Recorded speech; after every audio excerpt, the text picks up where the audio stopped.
this lizard. I've never seen a lizard this big. This thing is a good half a foot long, if not a little bit bigger, and they're never this big. That's why I wonder if this thing's like a baby something, like one of those monitors.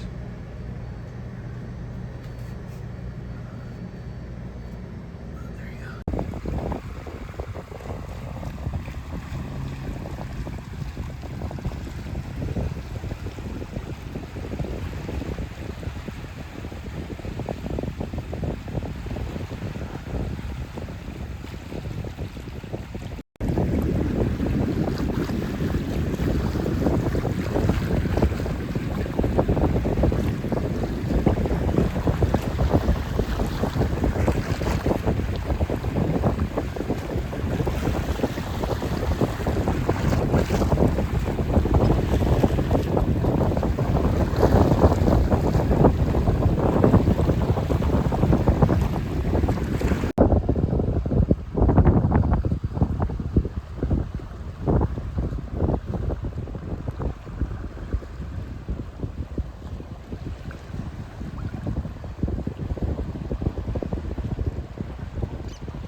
Here is a patient, so we rescue, our goal is to rescue, rehab, and release every single manatee that comes through our doors.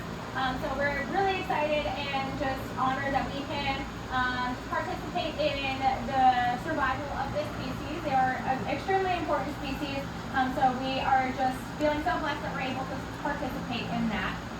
You guys can do your part too. So every single time you go out, whether you're on the beach or even if you're somewhere close to the water, or even if you're not, picking up trash is super important because all of that will eventually lead back into the ocean.